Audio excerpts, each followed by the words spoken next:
Salut à tous, j'espère que vous allez bien. Donc petite vidéo mise à jour sur le Bitcoin et sur l'Ethereum. On regardera aussi d'autres cryptos, voir s'il y a des setups ou des structures intéressantes. Mais avant de commencer, comme toujours, je tiens à remercier la communauté. Merci énormément pour votre temps, like, commentaire, partage. Si vous n'êtes pas abonné, n'hésitez pas à le faire, ça me ferait vraiment plaisir et ça aiderait énormément la chaîne. Vous pouvez aussi me suivre sur Twitter et Twitch pour ne pas louper mes prochains lives d'ailleurs. On va essayer de faire un live ce mercredi, donc je vous tiendrai au courant sur Twitter. Voilà, donc sans plus tarder, on va attaquer la vidéo. Let's go.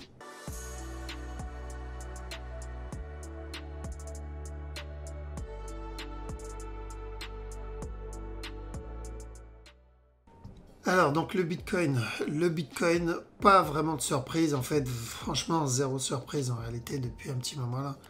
Donc, on a dit de chercher de l'achat sur ce move. La structure 4 heures et la structure 1 heure, maintenant, c'est de l'achat. Donc, petit récap très rapide. La structure 4 heures, il y avait ça comme scénario, casseur du top. Deuxième scénario, c'était un running ici en interne. Et ensuite, casseur du top. Donc, un dernier plus bas avant un casseur du top. Donc, 4 heures, c'était de l'achat. D'accord? Ça, c'était de l'interne. Sauf qu'en 1 heure, c'était de l'achat aussi. Et du coup, il a invalidé le deuxième scénario à cause de ça. Donc, on a dit ce mouvement, il était correctif. Chercher des setups d'achat. Toujours au minimum jusqu'à ce top. L'objectif, il est toujours au même endroit. Et ensuite, il y avait la structure interne en 1 heure, ici. Donc, on a eu ça. On a dit quoi? On a dit de la vente. Et à la cassure de ce bas, on cherche des setups d'achat. Objectif ici. Ok, donc, voilà, peu importe ce qu'on regardait, à part quand on a lancé la vente ici, à part ce mouvement-là, c'était prévisible plutôt de l'achat. Donc, là où il va falloir faire attention, c'est à la cassure de ce top. D'accord? Ce top, vous devez être vigilant. Pourquoi? Parce qu'il y a toujours le risque du running ici. Ok? Qui est le même que sur l'Ethereum d'ailleurs. Voilà, donc toujours de l'achat. L'objectif, il est... est-ce que je l'ai mis là? Non, je vais mettre la ligne. D'accord? Attention, ce n'est pas un support ou une résistance. C'est l'objectif. Voilà, maintenant petit time frame. Petit time frame pour ceux qui veulent trade l'interne. Donc on fait attention à ça. Là, on a eu potentiellement un A ici. Donc ce que je vais attendre, c'est un B, C, et ensuite la continuation. Donc, correction, en gros, continuation. Ceux qui ne veulent pas se prendre la tête, ceux qui ne savent pas lire la structure, anticiper les mouvements internes, c'est très simple, c'est continuer à range ici. C'est de l'achat. On se protège au top. Maintenant, pour ceux qui ont un peu plus d'expérience sur la structure, là, si je vois un flag, j'achète, je casse le top, je fais attention. Pourquoi? Parce qu'il peut ensuite chuter avant de monter. Pour nous donner ce 1, 2, 3, le running ici. Et ensuite ce 1, 2, 3, le running ici. Avant de valider la structure 1 heure. Ce que je vais chercher, d'accord? Ça ne veut pas dire qu'on va avoir ça, mais on va chercher ça jusqu'à preuve du contraire. Ça peut être invalidé. Ok? On a déjà eu des structures qui ont été invalidées. Le lead qui a invalidé notre régular. Okay. Pourquoi? Parce que c'est la différence avec ce que beaucoup essayent de faire. C'est que nous, on n'essaie pas de savoir, de deviner ce que va faire le marché. Ce n'est pas possible. Je n'ai pas de boule de cristal. Mais je peux anticiper les probabilités. C'est notre but. Qui dit probabilité dit aussi des chances d'échec. Ok. Maintenant, on essaye d'écarter le plus possible les chances d'échec. Donc, le point clé, il est là. Ce bas-là, je dois faire attention à la cassure de ce bas. On n'aura pas de running si casse ce bas-là. Mais si flag, buy, je fais attention à là. Ensuite, drop. Je ne me fais pas avoir par ce drop. Parce que tant que ce bas n'est pas cassé, j'irai chercher un running. S'il casse le bas, on ira pour un expanding. Mais pour le moment, on n'en est pas là. Ok, très simple. Maintenant, pour ceux qui ne veulent pas se prendre, je répète, la tête avec tout ça, là, les hauts, les bas, c'est s'il flag ici, donc s'il donne la même chose que là, que ce qu'il a fait là en pur time frame, que là aussi, c'est de l'achat. Ok. Donc c'est là où on me dit des fois à quoi ça sert de connaître toutes les corrections et les variantes des corrections. Ça sert à ça. Ça sert à pouvoir trade en interne et sans se faire avoir. Rappelez-vous je crois le SFP ici, il me semble, c'était où? Je ne sais plus si c'était le SFP ou le LIT. Il me semble que c'était le LIT en interne. C'est ça, le LIT en interne. Donc pouvoir connaître toutes les variantes de structure corrective, ça nous permet de prendre le buy comme on l'a pris, de prendre le sell comme on l'a pris et de prendre le buy comme on l'a pris. Donc prendre 1, 2, 3 mouvements au lieu d'attendre la fin de la structure corrective et prendre qu'un seul mouvement. D'accord? Donc connaître toutes les variantes de correction nous permet de prendre tous les mouvements en interne. En tout cas, on essaye d'en prendre au maximum. Prendre tout, des fois ça peut être... c'est pas toujours évident, mais c'est possible. Ici aussi, par exemple, on a annoncé sur l'Ethereum de la vente et ensuite de l'achat pour un running à la base. Car il nous a donné un expanding. Donc ceux qui voulaient la vente, c'est encore mieux. Ok, donc voilà l'importance de connaître toutes les structures correctives et leurs variantes. Sinon, maintenant, ça c'est pour les traders, ceux qui veulent vraiment trade en interne. Hein. Mais pour les autres, ceux qui veulent trade le très très long terme ou l'investissement, bon, on s'en fout de ça. Donc on attend une correction buy jusqu'au top. Point clé pour le deuxième scénario, il est là. Hein. Si vous avez oublié c'est quoi le deuxième scénario, regardez le début de la vidéo. Ethereum. Ethereum, c'est la même chose. Donc on a dit d'acheter ici. Ça y est, objectif atteint. Maintenant, on doit faire attention au running. Le gros running. C'est toujours le même running. Il n'a pas changé. Hein.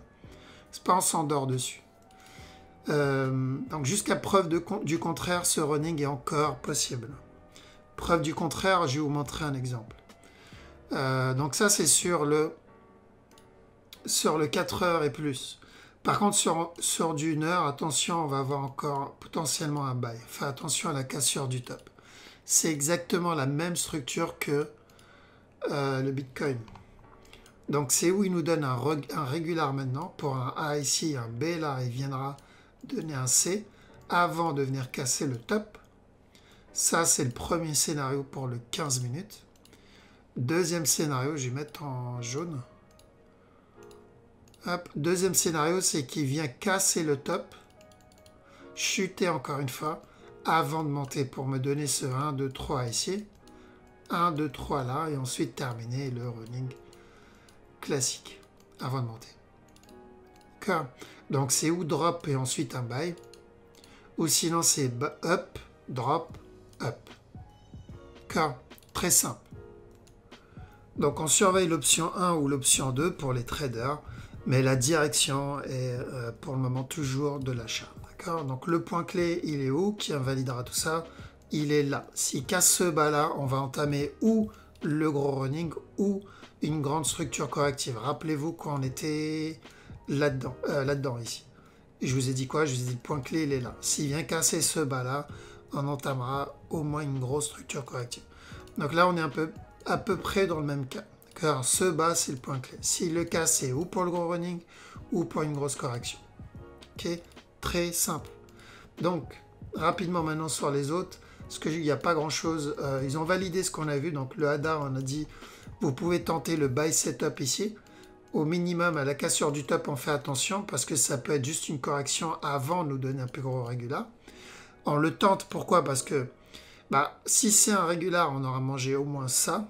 Maintenant, s'il continue de monter, ce qu'il a fait, voilà, on a bien mangé. D'accord? Donc les deux scénarios sur ce mouvement-là, c'était régular flat avant de monter ou carrément casser le top tout de suite. Donc maintenant que le top est cassé, on fait attention et on reste vigilant et on attend un autre setup. Ok, donc vous avez bien vu, c'est très simple à repérer. Il suffit juste de s'entraîner à les voir, en fait, tout simplement. Mais on attend la suite. On attend de voir si on a un autre setup d'achat. Donc, est-ce qu'on va avoir la même chose que ça, mais ici, maintenant. Ok, donc pas grand-chose. Là, il n'y a rien. XTZ, idem. Il n'y a rien dessus, mais c'est toujours de l'achat. S'il continue à corriger ici, c'est un buy. On peut avoir un running plus tard.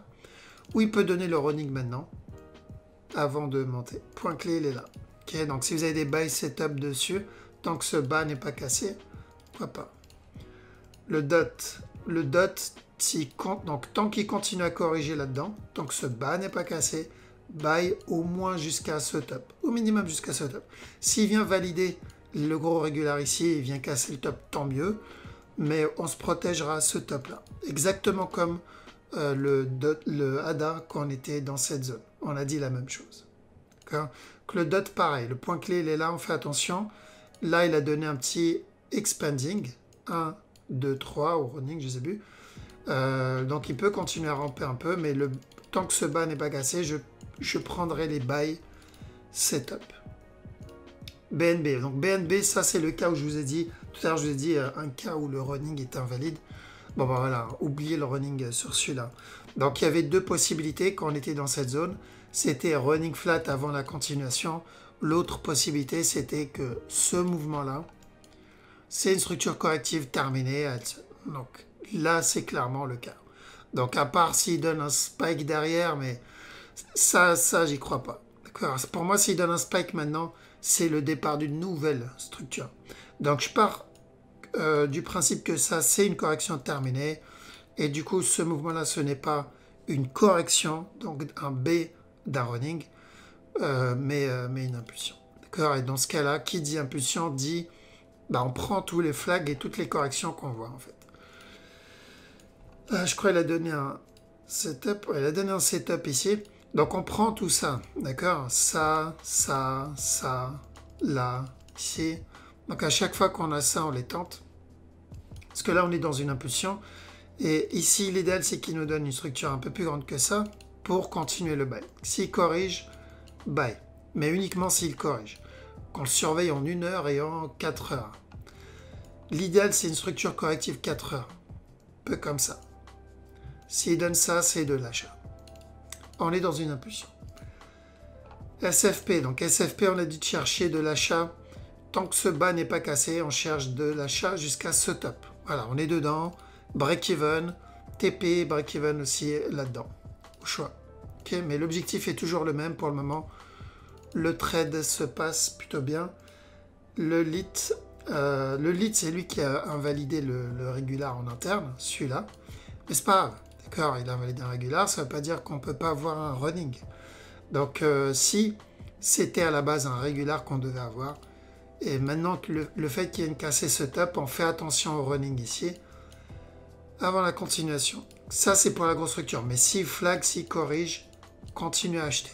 D'accord, donc, ceux qui sont déjà dans le buy, voilà, il n'y a pas de raison de sortir dans ce mouvement-là. Là, il a donné une petite correction, up. D'accord. Donc, pas vraiment de raison pour sortir dans ce trade. Il n'y a pas de setup pour rentrer dedans. Et pour les retardataires, ceux qui ne l'ont pas pris quand on l'a annoncé, parce que, mine de rien, on a tendance à vite l'oublier, mais c'est ce qu'on a vu tout à l'heure, quand on avait annoncé un buy là, un sell, et on a dit de chercher de l'achat dans cette zone. Okay, donc, normalement, on est censé être dans l'achat ici, dans ces zones-là. Donc, pour ceux qui sont dans l'achat, ceux qui tradent moyen, long terme, voilà, pas de raison de sortir. Pour les autres, l'idéal, c'est d'attendre un running, si c'est un running. Maintenant, si c'est pas un running, donc ceux qui ont regardé la dernière vidéo, si c'est ce running-là, on doit attendre une correction. On doit attendre ça. OK? Pour les retardataires. Et voilà, je pense qu'on a tout vu. Alice, c'est toujours pareil. Tant que ce bas n'est pas cassé, l'objectif, c'est ce top. Alors, il peut venir casser ce bas encore une fois. Tout ça, ça peut être une correction pour un drop. Mais c'est la même analyse. Le point clé, il est là. Tant que ce bas n'est pas cassé, buy jusqu'au top. S'il vient casser le bas, on ira pour un running. Ok, mais on n'en est pas là pour le moment.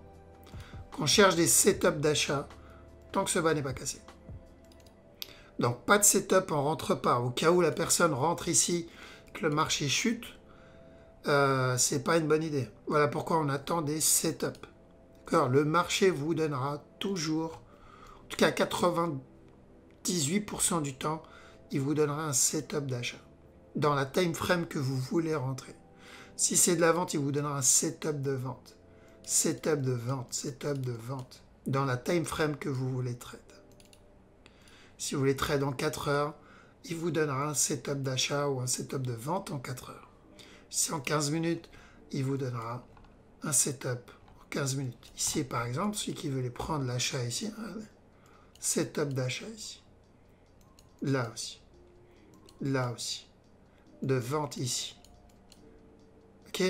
Donc, ça, je parle aux traders. Si vous ne savez pas lire une structure, oubliez ce que je viens de vous dire. Concentrez-vous sur la grande time frame, la 1 heure, 4 heures, daily, weekly. Beaucoup moins de chances de se prendre la petite structure et de vous faire avoir. Parce que le danger, c'est la petite structure. Pourquoi? Parce que il y a beaucoup plus de chances que la structure soit manipulée. Un petit dump ou un petit pump, et ça peut invalider votre structure. Mais en daily, weekly, pour manipuler une structure daily ou weekly, là, il faut vraiment une grande baleine, une grosse baleine, quelqu'un qui a assez d'argent pour pouvoir changer et modifier une structure weekly. Et du coup, c'est beaucoup plus rare que des petites structures internes où là, voilà, on n'a pas besoin d'un gros client pour ça. D'accord? Voilà, donc je pense qu'on a fait le tour, donc on va arrêter ici. Du coup, je vous souhaite une très bonne soirée. Faites attention sur la structure comme toujours. Attendez un setup et je vous dis à la prochaine. Ciao.